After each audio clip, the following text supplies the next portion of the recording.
चलिए, कल हमने जो टॉपिक पढ़ा था कंसिडरेशन का,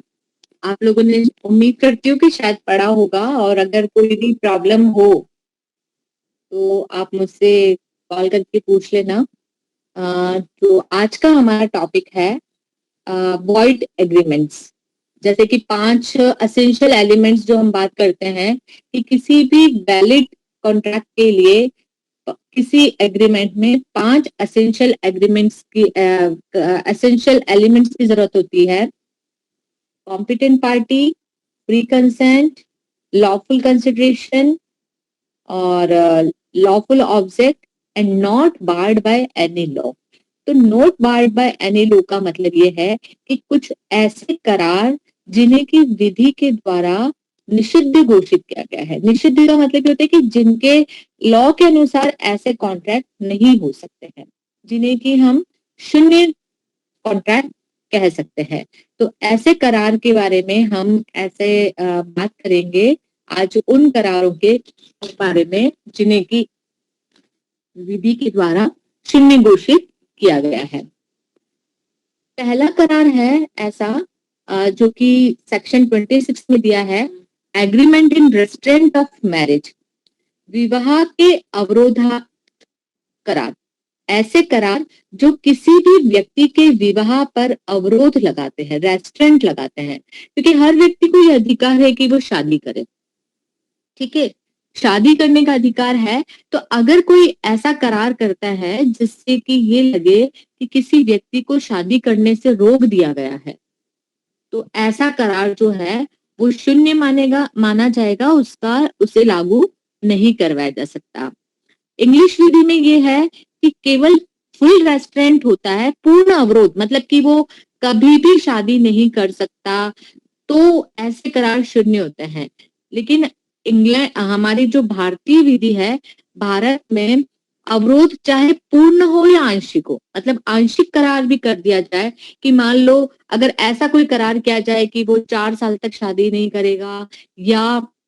किसी पर्टिकुलर लड़के से या पर्टिकुलर लड़की से शादी नहीं करेगा, ऐसा कोई आंशिक अवरोध होगा, तो ऐसे करार भी शून्य होते हैं। लेकिन एक एक्सेप्शन इसमें यह है कि माइनर को छोड़कर माइनर के विवाह पर रेस्ट्रेंट लगाया जा सकता है, क्योंकि वैसे भी आपको पता है कि 18 साल की लड़की और 21 साल से अधिक उम्र का लड़का जो है, वो ही शादी के लिए हिंदू विवाह अधिनियम के अंतर्गत उनको वयस्क होना जरूरी है। तो इसलिए माइनर के विवाह पर अवरोध लगाया जा सकता है। इसके उनके ये कहा जा सकता है कि कोई भी लड़का जब तक 21 साल का नहीं होगा वो शादी नहीं करेगा, या फिर लड़की 18 साल की नहीं होगी वो शादी नहीं करेगी, तो ऐसा अवरोध लगाया जा सकता है। दूसरा ये है कि अगर किसी व्यक्ति के विवाह पर ऐसे प्रत्यक्ष अवरोध ना लगाया हो, लेकिन अप्रत्यक्ष रूप से अवरोध लगाया है, जैसे कि मान लो कोई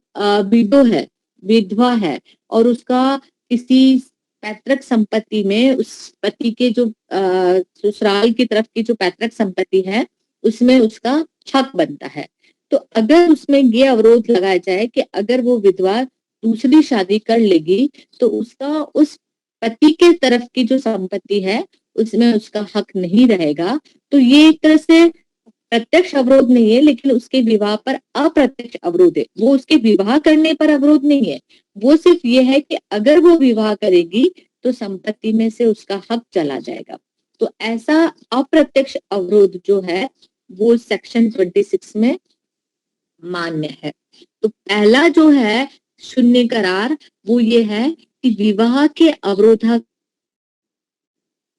जो है agreement are void of trade, व्यापार करा। तो जैसे पता है कि आपने इंडियन क्रिमिनल एक्ट पढ़ा है, आर्टिकल 19 पढ़ा है। आर्टिकल 19 में यह है कि हर व्यक्ति को अपने इच्छा अनुसार विधिपूर्ण व्यापार, व्यवसाय, कारोबार, वृत्ति करने की स्वतंत्रता है। ठीक है, राइट टू फ्रीडम है आर्टिकल 19 में, जिससे के अनुसार हर व्यक्ति कोई भी विधिपूर्ण व्यापार व्यवसाय कर सकता है। तो अगर कोई करार करके किसी व्यक्ति को उसका विधिपूर्ण व्यापार व्यवसाय करने से अवरुद्ध किया जाता है, तो ऐसा करार जो है वो वॉइड होगा। ये section 27 of Indian contract act जो है वो ये कहता है कि किसी भी व्यक्ति को विधिपूर्ण व्यापार व्यवसाय करने से रोका नहीं जा सकता। हर व्यक्ति को अधिकार है कि वो ये व्यापार करे, लेकिन इसमें एक अपवाद दिया हुआ है। सेक्शन 27 में एक एक्सेप्शन है जिसमें ये कहा गया है कि जिस कारोबार की गुडविल बेच दी जाती है, तो वो व्यक्ति जो अपने कारोबार की गुडविल को बेच रहा है और दूसरा व्यक्ति जो क्रेता है जो गुडविल को खरीद रहा है, वो एक करार कर सकते हैं कि एक निर्दिष्ट स्पेसिफिक लोकल लिमिट के अंदर वो व्यक्ति विक्रेता, गुडविल का विक्रेता उस तरह का कारोबार तब तक नहीं करेगा जब तक कि क्रेता या कोई ऐसा व्यक्ति जिससे जिसे उसके गुडविल का हक उत्पन्न हुआ है उस सीमा में उस कारोबार को चलाता है। लेकिन ऐसी सीमाएं तब जब रीजनेबल लगती हो कोर्ट को। तो जो एक्सेप्शन दिया हुआ है सेक्शन 27 का, वो ये कहता है, आप गुडविल को समझते ही होंगे कि किसी भी गुडविल का मतलब होता है कि कोई भी रिनाउंड नाम, जैसे हम ब्रांड नेम कहते हैं, जैसे कि आपको सबको पता है कि हल्दीराम की भुजिया या बिकाजी भुजिया, ठीक है, बिकाजी जो है वो वर्ल्ड फेमस है। लेकिन कोई चीज ऐसी होती है जो कि सिर्फ इंडिया में फेमस है, या कोई चीज ऐसी हो सकती है कि सिर्फ उदयपुर में फेमस है। जैसे उदयपुर में शास्त्री स्वीट्स है, तो शास्त्री स्वीट्स जो है वो सिर्फ उदयपुर में फेमस है। अब मान लो शास्त्री स्वीट्स जो है उसकी गुडविल है, उसका नाम है, उसकी ब्रांड वैल्यू हो गई,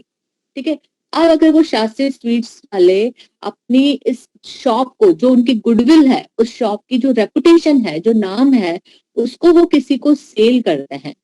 ठीक है, तो जो व्यक्ति उस गुडविल को खरीदता है वो बेचने वाले के साथ में ये करार कर सकेगा कि इसी नाम से इसी तरह की मिठाइयों का कारोबार वो उदयपुर शहर में रहकर तब तक नहीं कर सकेंगे जब तक कि वो क्रेता या उसके जो भी उत्तराधिकारी हैं वो इस शास्त्री स्वीट्स की दुकान को चलाएंगे। लेकिन उदयपुर के बाहर, क्योंकि शास्त्री स्वीट्स को केवल उदयपुर में ही सब जानते हैं, उसकी जो गुडविल है वो सिर्फ उदयपुर तक ही सीमित है, तो वो उदयपुर के बाहर जो है वो ऐसा कोई कारोबार कर सकेंगे। ये एक लिमिटेशन जो है लगाई जाए है, वो लिमिटेशन रीजनेबल होनी चाहिए। अगर ये कहा जाए कि वो कभी भी कोई भी बिजनेस नहीं करेंगे या उदयपुर से बाहर पूरे इंडिया में ही मिठाई का बिजनेस नहीं करेंगे, तो ये थोड़ा अनरीजनेबल लगता है। तो इस सेक्शन 27 में ये कहा गया है कि कोई भी व्यक्ति को व्यापार करने से रोका नहीं जा सकता, विधिपूर्ण व्यापार करने से नहीं रोका जा सकता। लेकिन ये जो एक्सेप्शन है गुडविल को सेल करने का, वो ये है कि गुडविल को सेल करते समय क्रेता और विक्रेता के बीच में इस तरह का करार किया जा सकता है कि उस व्यापार की तरह का, उसी व्यापार की तरह का जिस व्यापार की गुडविल को बेचा गया है, और एक युक्तियुक्त सीमा के अंतर्गत। युक्तियुक्त सीमाएं जो है वो कोर्ट की डिस्क्रिशनरी पावर है कि रीजनेबल लिमिटेशंस रिस्ट्रिक्शंस क्या होगा, कोर्ट डिसाइड करेगा। तो जैसे मैंने आपको बताया कि अगर बिकाजी भुजिया को बेचा जाए तो बिकाजी भुजिया वर्ल्ड फेम है, तो मतलब ये कि वो बिकाजी के नाम से या भुजिया का कोई भी भुजिया की तरह का कोई भी व्यापार जो है वो पूरे वर्ल्ड में नहीं कर सकता। लेकिन दूसरा कोई व्यापार कर सकता है, वो कपड़ों का बिजनेस कर सकता है, वो ज्वेलरी का कर सकता है, पर भुजिया का बिजनेस नहीं कर सकता है। क्योंकि अगर वो सेम बिजनेस करेगा तो ऑब्वियसली ये होगा कि वो सारे अपनी डाइवर्ट कर लेगा, व्यक्ति ने गुडविल खरीदी है उसको। तो इस तरह का ये एक्सेप्ट दिया गया है। और इसी तरह के एक्सेप्शन जो है वो इंडियन पार्टनरशिप एक्ट 1930 का है, उसमें भी दिया गया है। इंडियन पार्टनरशिप एक्ट में भी ये कहा गया है कि जब पार्टनर्स आपस में मिलकर कोई बिजनेस करते हैं, जो पार्टनरशिप में कोई बिजनेस करते हैं, तो उन पार्टनर्स पर ये एक रेस्ट्रिक्शंस लगाया जा सकता है, उनके भागीदारी करार में इस तरह का करार मेंशन किया जा सकता है कि कोई भी पार्टनर जो जॉइंट बिजनेस कर रहे हैं उसी तरह का बिजनेस वो अपने इंडिविजुअल कैपेसिटी में या किसी दूसरे कॉम्पिटिटर फर्म के साथ में नहीं करेगा। मतलब एक कंपटीशन को हटाने के लिए कि किसी तरह का पार्टनर्स जो है उनके फ्रैक्शंस पर्सनल इंटरेस्ट और पार्टनरशिप फर्म के इंटरेस्ट में कोई फ्रैक्शंस ना आए, इसके लिए पार्टनरशिप एग्रीमेंट में इस चीज को मेंशन किया जा सकता है और ये वैलिड होगा कि कोई भी पार्टनर जो है वो सेम बिजनेस इंडिविजुअल कैपेसिटी में नहीं कर सकता है या किसी दूसरे कॉम्पिटिटर फर्म के साथ में नहीं कर सकता है। साथ ही पार्टनरशिप की गुडविल को जब सेल किया जाता है तब भी वो इस तरह सा गुडविल को सेल करते वक्त भी गुडविल खरीदने वाले व्यक्ति और गुडविल फर्म के बीच में भी इस तरह के गुडविल को लेकर एक युक्तियुक्त सीमा के भीतर उस तरह के बिजनेस नहीं किया जाएगा जो गुडविल का जिस पर इफेक्ट हो, इस तरह की एग्रीमेंट भी किया जा सकता है। इसी तरह से पार्टनरशिप एक्ट में और भी प्रोविजन है कि कोई भी पार्टनर जब फर्म से लेफ्ट होता है, कोई भी पार्टनर जो फर्म से लेफ्ट होता है तो वो लेफ्ट होने के बाद में इस तरह का कोई भी बिजनेस नहीं करेगा जो कि फर्म के कारोबार से रिलेटेड है और फर्म के सारे कस्टमर्स को वो अपनी तरफ डाइवर्ट कर ले। तो इस तरह के एग्रीमेंट्स जो कि पार्टनरशिप फर्म के बेनिफिट के लिए है, सभी पार्टनर्स के बेनिफिट के लिए है, तो इस तरह के करार जो है वो रेस्ट्रिक्शंस होते हुए भी कि व्यापार अवरोधक संविदाएं होते हुए भी इनको वैलिड कहा है। ये एक एक्सेप्शन है सेक्शन 27 इंडियन कॉन्ट्रैक्ट एक्ट का। तो पार्टनरशिप एक्ट इंडियन 27 जो है वो इंडियन कॉन्ट्रैक्ट एक्ट का सेक्शन 27 ये कहता है कि हर व्यक्ति को ये अधिकार है, हर व्यक्ति को अधिकार है कि वो कोई भी विधिपूर्ण व्यापार व्यवसाय कारोबार कर सके, लेकिन उन पर पूर्ण अवरोध या आंशिक अवरोध दोनों नहीं लगा सकते। मतलब किसी से ये नहीं कह सकते हैं कि आप मिठाई का बिजनेस मत करो, कपड़े का कर लो, या कपड़े का बिजनेस मत करो, आप कोई मेडिकल का बिजनेस कर लो, या किसी से ये नहीं कह सकते कि तुम एलएलबी मत करो बाकी सीए कर लो या सीएस कर लो, या कोई ये नहीं कह सकते कि तुम मेडिकल की पढ़ाई करो, तुम इंजीनियरिंग की पढ़ाई मत करो। किसी भी हर व्यक्ति को ये एक फंडामेंटल राइट है। तो किसी भी व्यक्ति को किसी भी तरह का व्यापार या कोई बिजनेस ऑक्यूपेशन किसी भी तरह को करने से रोका नहीं जा सकता। लेकिन इसके जो एक्सेप्शन दिए हैं वो एक्सेप्शन, पहला एक्सेप्शन जो है वो खुद सेक्शन 27 में दिया है कि जब गुडविल को बेची जाती है तो उस गुडविल के अनुसार उस कितनी गुडविल है, जैसा कि मैंने अभी आपको बहुत सारे एग्जांपल्स दिए हैं, बिकाजी का एग्जांपल दिया है, आपको शास्त्री स्वीट्स का एग्जांपल दिया है, तो कितना बड़ा कारोबार है, उसकी गुडविल की जो कहाँ तक पहुंच है, वो वर्ल्ड वाइड है या लोकल गुडविल है, उसके हिसाब से उसकी सीमा तय होगी और वो जो सीमा है वो कोर्ट को रीजनेबल लगनी चाहिए। तो सेक्शन 27 में इटसेल्फ एक्सेप्शन दिया है। कुछ एक्सेप्शंस जो हैं वो आपके इंडियन पार्टनरशिप एक्ट में दिए हैं कि पार्टनर्स आपस में पार्टनरशिप फर्म के फायदे के लिए, कॉमन इंटरेस्ट के लिए कुछ रेस्ट्रिक्शंस लगा सकते हैं पार्टनर्स पर कि वो अपने इंडिविजुअल कैपेसिटी में कोई भी ऐसा काम नहीं करेंगे, ना ही फर्म से रिलेटेड कोई बिजनेस करेंगे, ना ही फर्म को छोड़ने के बाद में फर्म से करिए, जिससे कि फर्म के कारोबार इस तरह के पार्टनरशिप एक्ट में भी इनके अलावा कुछ एक्सेप्शन है, कुछ एक्सेप्शन है जिनको कि कई सारे डिसीजंस के द्वारा कोर्ट ने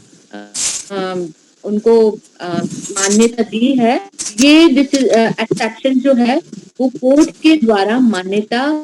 कई सारे डिसीजंस के बाद में कोर्ट के द्वारा मान्यता दी गई है उनको।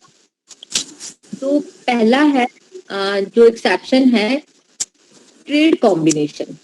ट्रेड कॉम्बिनेशन का मतलब ये होता है कि एक ही जैसे कारोबार करने वाले व्यक्ति जो है वो अपना एक संघ बना लेते हैं। जैसे कि आपने देखा होगा कि ऑटो वालों की यूनियन होती है ना, टैक्सी टैक्सी वालों की यूनियन हो गई, या ऑटो वालों की यूनियन हो गई, या ट्रक वालों की यूनियन हो गई। तो वो क्या करते हैं, अपना एक यूनियन बना लेते हैं और एक अपना एक ट्रेंड बना लेते हैं कि भाई हम जो भी, जैसे ऑटो वालों ने कहा है कि हम अगर मीटर का मतलब फॉलो करेंगे तो सब लोग फिर मीटर को फॉलो करेंगे, या एक मिनिमम जो रेट होगी वो इस रेट से कम में कोई भी ऑटो नहीं चलाएगा। या टैक्सी यूनियन वाले जो होते हैं वो एक तरह से एक रूल फॉलो करते हैं कि जो नंबर किस तरह से कौन से टैक्सी को प्रायोरिटी मिलेगी या किस तरह से। तो ये एक ही जैसे बिजनेस करने वाले लोग, या एक ही तरह का मैन्युफैक्चरिंग करने वाले, या एक ही तरह के जैसे कोई एक जैसे कोई ऑटोमोबाइल वाले बिजनेस करने वाले लोग हैं, वो अपनी डिसाइड कर लेते हैं कि भाई हम ये जो पार्ट है वो इससे कम पार्ट पैसों में प्राइस में नहीं बेचेंगे। तो इस तरह से वो कोई भी एक मिनिमम या मैक्सिमम या जो भी उनका बेनिफिट है उसके बारे में एक राय और अपना एक डिसीजन ले लेते हैं, और जो डिसीजन जो होता है वो सबको मानना होता है। तो इसमें से अगर कोई एक व्यक्ति कहता है, मान लो सारा ऑटोमोबाइल एसोसिएशन है और वो ये डिसाइड करते हैं कि हम ये जो पर्टिकुलर पार्ट है इस पार्ट को सपोज कि 1,000 रुपए से कम में नहीं बेचेगा, कोई भी नहीं बेचेगा, और उनमें से कोई एक ये कहे कि नहीं मुझे तो 1,000 में से कम है, मैं तो 950 में भी बेच दूं या 900 में भी बेच दूं, तो उस पर ये रिस्ट्रिक्शंस लगा सकते हैं। उसके साथ में ये एग्रीमेंट ये कह सकते हैं कि भाई तुमने ये एग्रीमेंट करा था कि तुम 1,000 से कम में नहीं बेचोगे, तो तुम उस एग्रीमेंट से बाउंड हो। तो यहाँ पर ये सेक्शन 27 एप्लीकेबल नहीं होगी, क्योंकि जहां पर ट्रेड कॉम्बिनेशन की बात होती है कि जहां पर एक ही जैसे बिजनेस करने वाले लोगों के बीच में हार्मोनी बनी रहे, उनके बीच में अननेसेसरी कंपटीशन नहीं रहे, और एक तरह से पब्लिक पॉलिसी के लिए भी ये सही है कि अननेसेसरी की कंपटीशन को खत्म करने के लिए उनके बीच के लोगों को भी पता चले कि हाँ ये एक मिनिमम रेट है, इससे कम में कहीं नहीं मिलेगा। तो इस तरह से एक ही जैसे बिजनेस करने वाले लोग इस तरह का एग्रीमेंट करते हैं, जिससे कि उनके बीच में कुछ रूल्स रेस्ट्रिक्शंस, मतलब उनके ऊपर कोई रेस्ट्रिक्शन लगता है तो इस तरह के रेस्ट्रिक्शंस जो है सेक्शन 27 के अगेंस्ट नहीं माने जाएंगे और ये वैलिड होंगे, क्योंकि ये एक सिर्फ अननेसेसरी कंपटीशन को खत्म करने के लिए किया जाता है। लेकिन जहां पर ये लगे कि अगर ये कंपटीशन को खत्म करने के लिए नहीं और सिर्फ मोनोपोली एस्टेब्लिश करने के लिए किया गया है कि नहीं हम मतलब है ना, जब तक कि मैं नहीं कहूंगा कोई ये नहीं करेगा, या कोई कुछ कुछ लोगों के हाथ में ही सारा बिजनेस आ जाता है, तो दूसरों को ये बिल्कुल कह देते हैं कि नहीं तुम बिल्कुल ही नहीं बेचोगे जब तक हम नहीं करें। तो ऐसा मोनोपोली स्टैब्लिश करने के लिए अगर किया जाता है इस तरह का एग्रीमेंट, तो वो फिर ट्रेड कॉम्बिनेशन में नहीं आएंगे। तो दूसरा है सोलस एग्रीमेंट। तो सेकंड एक्सेप्शन है वो है सोलस एग्रीमेंट। सोलस एग्रीमेंट का मतलब होता है कि यदि कोई विक्रेता या निर्माता किसी क्रेता से करार करता है कि वो उसके द्वारा जितना भी माल निर्मित होगा वो केवल उसी क्रेता को बेचेगा, किसी और क्रेता को नहीं बेचेगा। अथवा कोई क्रेता किसी विक्रेता से ये करार करता है कि किसी निश्चित वस्तु की जितनी भी उसे आवश्यकता होगी वह उसी विक्रेता से क्रय करेगा, किसी अन्य से नहीं। ऐसे करार जो भी मान्य होंगे। जैसे कोई ये कहता होगा कि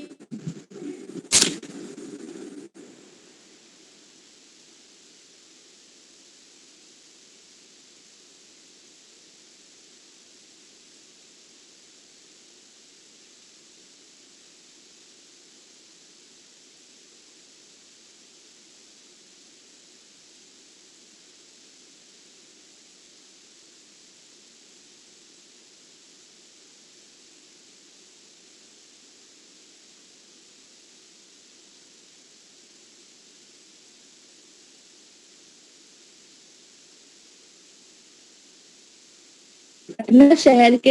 एक व्यापारी ने पटना शहर के समस्त कंघी निर्माताओं से करार किया कि वे जितनी भी कंघियों का निर्माण अपनी जिंदगी में करेंगे वो सारी कंघियां सिर्फ उनको ही बेचेंगे और उनके उत्तराधिकारियों को बेचेंगे। मतलब जितनी भी कंघियां पटना के सारे कारीगर जो है वो जितनी भी कंघियां बनाएंगे अपनी जिंदगी भर, उसके बाद में उनके बच्चे बनाएंगे, उनके भी बच्चे बनाएंगे, तो वो सिर्फ उन्हीं व्यापारियों को या उनके उत्तराधिकारियों को बेचने, किसी और को नहीं। तो ये जो एग्रीमेंट है ये बहुत लंबी अवधि के लिए किया गया है और ये सिर्फ मोनोपोली एस्टेब्लिश करने के लिए किया गया है, क्योंकि इसमें ना तो कोई बहुत ज्यादा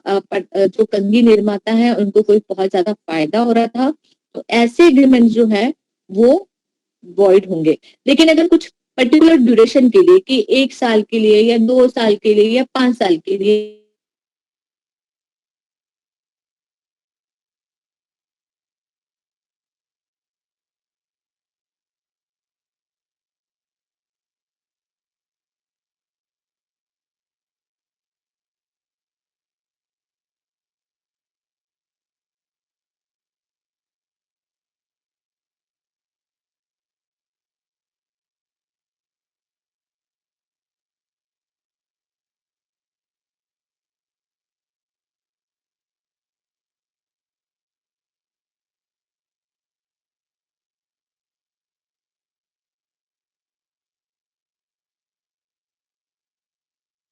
on रेस्टोरेंट अपॉन एम्प्लॉइज।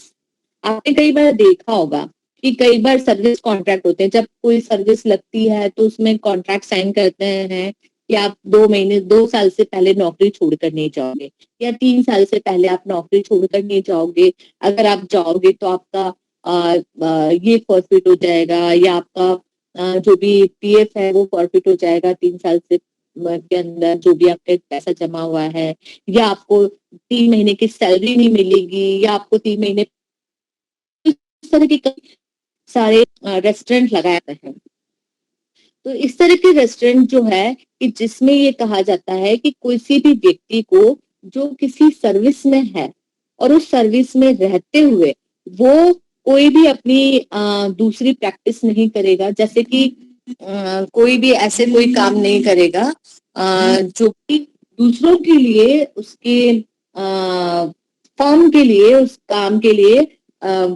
अगर उसके लिए हार्मफुल है तो वो ऐसा रेस्टोरेंट वैलिड होगा। जैसे कि मान लो कोई डॉक्टर है और डॉक्टर किसी हॉस्पिटल में अपनी सेवाएं दे रहा है, मतलब वो किसी हॉस्पिटल ने उस डॉक्टर को हायर कर रखा है, कुछ स्पेशलिस्ट है, ठीक है, मान लो कि जॉइंट स्पेशलिस्ट है, ठीक है, और किसी हॉस्पिटल ने उसको हायर कर रखा है और वो उस हॉस्पिटल में अपनी सेवाएं दे रहा है, तो हॉस्पिटल उस डॉक्टर के साथ में ये एग्रीमेंट कर सकता है कि तुम अपनी पर्सनल कैपेसिटी में कोई और सेवाएं, कई और प्रैक्टिस नहीं करोगे और ना ही किसी दूसरे हॉस्पिटल में अपनी सेवाएं दोगे। तो इस तरह के जो करार होंगे वो करार जो है वो एम्प्लॉयमेंट के ड्यूरिंग है, ये रेस्टोरेंट जो है वो वैलिड होंगे। तो इस तरह के जैसे कि एक केस था B N Deshpande versus Arvind Mills Limited. इस केस में ये था कि एक अरविंद मिल्स जो आपको पता हो कि स्वेटर्स बनाती है, तो इस मिल का बहुत फेमस केस है। इस केस में था कि एक टीचर था जो कि निटिंग सिखाता था, बुनाई सिखाता था, और उसने इस मिल में एक नौकरी ली और मिल के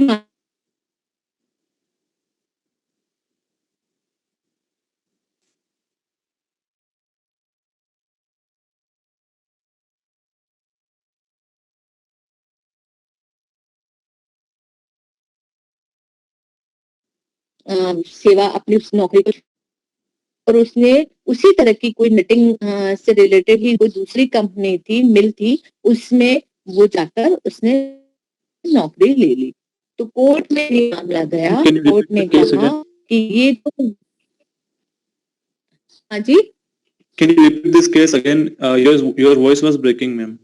That's why we are not able to hear properly. V Deshpande versus Arvind Mills Limited.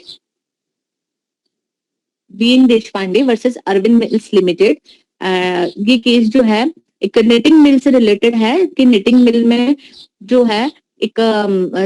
BN Deshpande ने सर्विस की और उनके बीच में ये एग्रीमेंट हुआ था कि 3 साल तक वो अपनी सर्विसेज देगा उस मिल में और 3 साल से पहले वो और कहीं पर ज्वाइन नहीं कर सकता। लेकिन उसने 3 साल से पहले ही उस सर्विस छोड़ दी और दूसरे किसी निटिंग मिल में उसने सर्विस ले ली। तो कोर्ट में जब ये मैटर गया तो कोर्ट ने कहा कि वो जो उनके बीच में मिल के मालिक के बीच में जो अरविंद मिल्स के बीच में और जो एम्प्लॉय था उनके बीच में जो एग्रीमेंट हुआ था वो एग्रीमेंट वैलिड था। किसी तरह का सेक्शन 27 जो है इंडियन कॉन्ट्रैक्ट एक्ट का अगेंस्ट नहीं था। इस तरह के रेस्टोरेंट जो है वो वैलिड हो सकते हैं। कई बार ये भी होता है कि वो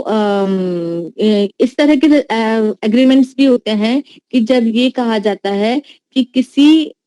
एम्प्लॉयमेंट के बाद में मतलब जॉब छोड़ने के बाद में भी इस तरह का कोई भी ऐसी जगह पर काम नहीं करेगा जो कि सेम प्रोफेशन सेम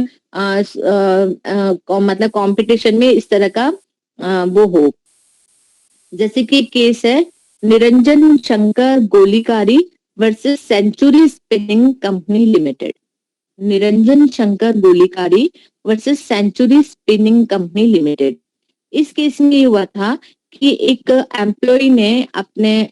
एम्प्लॉयर से ये एग्रीमेंट करा था कि वो 5 साल तक वहां पर जॉब करेगा और जिस तरह का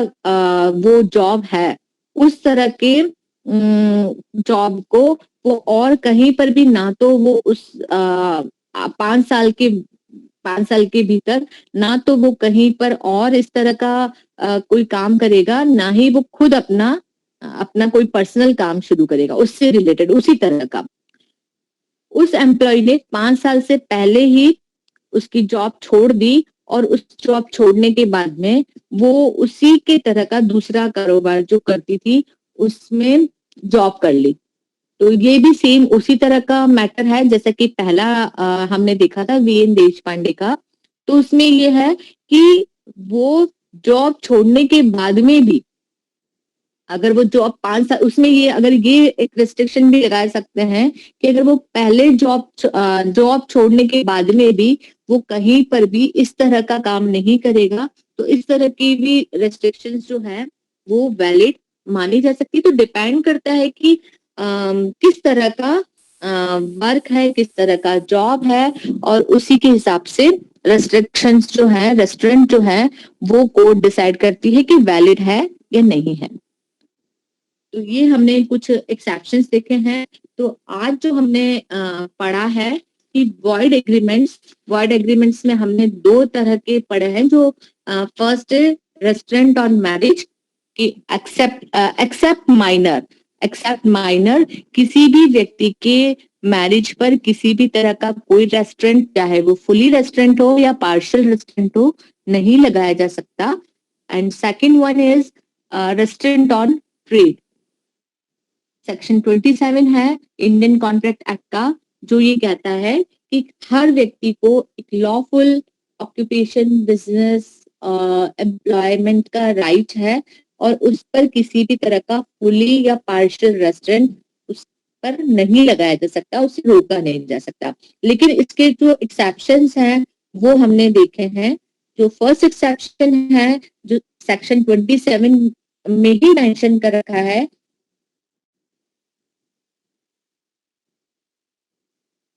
जो है वो पॉसिबल होना चाहिए अकॉर्डिंग टू टेरिटरी डिसाइड करी है वो कोर्ट को रीजनेबल लगना चाहिए। सेकंड जो एक्सेप्शन है वो इंडियन पार्टनरशिप एक्ट में बताए गए हैं जहां पर पार्टनरशिप फर्म के बेनिफिट के लिए कॉमन बेनिफिट के लिए सारे पार्टनर्स के कॉमन बेनिफिट के लिए पार्टनर्स पर ऐसे रिस्ट्रिक्शंस लगाए जा सकते हैं उनके पार्टनरशिप एग्रीमेंट में कि कोई भी पार्टनर ऐसा कोई भी बिजनेस अपनी पर्सनल कैपेसिटी या किसी दूसरे फर्म के साथ में नहीं करेगा जिससे कि फर्म पर एडवर्स इफेक्ट हो या फर्म को छोड़ने के बाद में भी कोई भी पार्टनर अपनी पर्सनल कैपेसिटी में या किसी कॉम्पिटिटर फर्म के साथ में वो बिजनेस नहीं करेगा जो कि वो पहले फर्म के साथ में करता था। या पार्टनरशिप की गुडविल सेल करते समय भी गुडविल से रिलेटेड एग्रीमेंट्स रेस्ट्रिक्शन जो है वो लगाए जा सकते हैं। और कुछ एक्सेप्शंस जो कि कोर्ट ने अपने डिसाइडेड केसेस के द्वारा बनाए गए हैं, डिसाइड करे हैं, जो कि हमने देखे थे कि सोलस एग्रीमेंट होते हैं। तो सोलस एग्रीमेंट्स भी जो है वो कुछ हद तक एक लिमिट तक कोर्ट ने उन्हें वैलिड माना है। ट्रेड कॉम्बिनेशंस को देखते हुए कि कोई अननेसेसरी कंपटीशन को रोकने के लिए अगर ऐसा जो एसोसिएशन है, एक जैसे बिजनेस करने वाले लोग जो है वो कोई एक मिलकर कोई करार करते हैं, तो ऐसे करार जो हैं जो वैलिड माने गए हैं। और थर्ड है कि अगर रेस्ट्रिक्ट अपॉन एम्प्लॉइज को पर उनके ड्यूरिंग सर्विस या आफ्टर सर्विस जो है अगर उन पर कोई रेस्ट्रिक्शंस लगाया जाते हैं, उनकी सर्विस को लेकर सर्विस कॉन्ट्रैक्ट में कोई रेस्ट्रिक्शंस लगाए गए हैं, तो ऐसे रेस्ट्रिक्शंस भी अगर रीजनेबल हैं, कोर्ट ये देखता है जब कोर्ट के सामने केस आते हैं कि वो रीजनेबल हैं या नहीं है। तो अगर वो रीजनेबल हैं तो वो रेस्ट्रिक्शन भी वैलिड माने जाएंगे। तो ये दो तरह के हमने आज देखे हैं कि किस तरह से कौन कौन से ऐसे एग्रीमेंट्स होते हैं जो एक्सप्रेसली वॉइड माने गए हैं लॉ के द्वारा। तो ये दो हमने आज देखे हैं, बाकी हम कुछ और हैं जो नेक्स्ट क्लास में देखेंगे। अगर आपको कोई प्रॉब्लम कुछ चीज नहीं समझ में आई है तो आप मुझे कॉल कर सकते हैं, और बाकी आप एक बार जरूर से बुक में देखिए और उसको पढ़िए, और फिर हम फर्दर डिस्कस करेंगे अगर आप लोगों को कुछ समझ में नहीं आया। ठीक है, and have a nice day, bye, take care.